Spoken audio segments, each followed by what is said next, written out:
Fala galera, bora para mais uma resolução de exercício. Duas panelas abertas contêm líquidos em contínua ebulição. Então, já considera que está em ebulição as duas panelas. A panela 1 tem água pura. A panela 2 tem água salgada. Então, eu tenho uma solução aqui. Qual dos gráficos a seguir melhor representa a variação das temperaturas dos líquidos em função? Então, primeiro, pessoal, a gente tem que ter uma noção do que? Eu vou até escrever algumas coisinhas aqui. Ó. Na panela 1, eu tenho apenas água pura, então ela terá uma temperatura de ebulição constante. Não vai mudar a minha temperatura de ebulição. Por que não vai mudar a minha temperatura de ebulição? Porque eu só tenho água. Então, se for a 100, no caso aí, já tiver atingido, que ela já está em ebulição e estiver a 100 graus, o meu termômetro, se eu colocar um termômetro, ele vai se manter lá a 100 graus Celsius até toda a minha água evaporar. Porque eu tenho uma substância ali composta, pura, só ela. Tá? Então, o gráfico ficaria mais ou menos como? Ele ficaria, se eu tivesse um gráfico, ele ficaria, da minha panela 1, ficaria apenas constante, já atingido o ponto de ebulição, tá, pessoal? A gente tem que considerar isso. Então, tem aqui, ó. No caso da minha panela 2, pessoal, tem uma coisinha aqui de diferente. Vou até colocar de roxo aqui. Na panela 2, eu tenho uma solução. Eu tenho uma solução de água mais sal. A minha temperatura, pessoal, de ebulição não vai ser constante. Por que não vai ser constante? Porque, olha, conforme a minha água evapora, eu estou aumentando a minha concentração de sais na minha panela.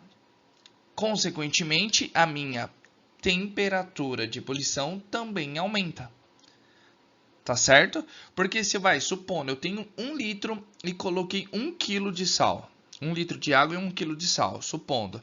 Conforme vai evaporando a água, supondo, eu vou perdendo a cada minuto, vou perdendo 10 ml.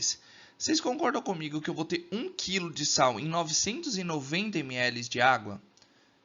Então, eu tenho menos água. Tendo menos água, ou seja, menos solvente, a minha temperatura de ebulição vai aumentando cada vez mais. Aí, depois, a cada minuto, perdeu mais 10. Eu tenho 980. Então, eu tenho 1 kg de sal em 980 ml de água. Eu tenho muito mais soluto do que solvente. Isso me fornece o que, pessoal? Me fornece que nós temos a minha temperatura de ebulição vai aumentando cada vez mais.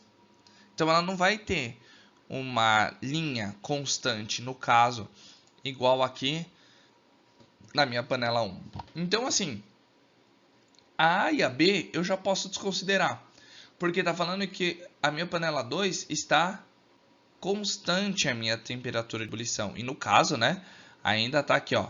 A temperatura de ebulição do 2 está maior do que a do 1, beleza, até aí então, porque é uma solução, a temperatura de ebulição seria maior, mas porém ela está constante. E não, conforme vai evaporando cada vez mais minha água, eu aumento a minha temperatura de ebulição.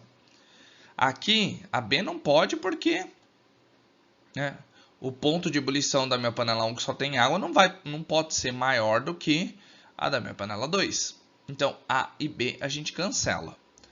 C, ótimo, minha temperatura de ebulição do 2 é maior e não é constante. Ela vai aumentando conforme o tempo vai passando. Porém, a minha temperatura de ebulição da 1 tem que se manter constante. E ela está oscilando, está aumentando. E não pode. Por quê? Porque eu tenho uma substância pura ali, apenas água. A D, eu tenho uma temperatura que vai aumentando conforme o tempo, conforme vai evaporando a água. Eu tenho mais soluto, consequentemente aumenta a minha temperatura de ebulição. E a do 1, a minha panela 1, se mantém constante. Lembrando que ele já se encontra, ó, contém líquidos em contínua ebulição. Então, qual que é a alternativa que melhor me representa aí? No caso, vai ser a D. Essa é a resposta certa. Mas vamos discutir aí aqui, ó. Olha, pessoal, a temperatura de ebulição do 1 se mantém contínua. Ótimo, tá certo. Porém, a 2, ela também oscila. Mas por que não pode ser a E? Porque a temperatura de ebulição da panela 2 começou abaixo da panela 1. E não.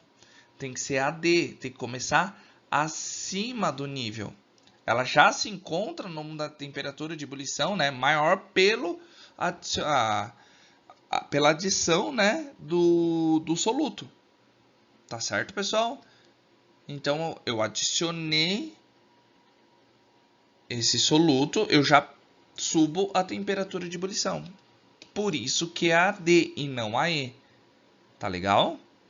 Porque se fosse água dos dois lados, elas teriam que se manter idênticas, né? Mas, como eu já adicionei o soluto, tá certo, pessoal? Um exercício bem interpretativo aqui, né? Então, se você gostou desse vídeo, já deixa um like, compartilhe com seus amigos, compartilhe com quem está estudando essa matéria. Não se esqueça de se inscrever no canal e ativar o sininho, que todo vídeo novo que eu postar vocês serão notificados.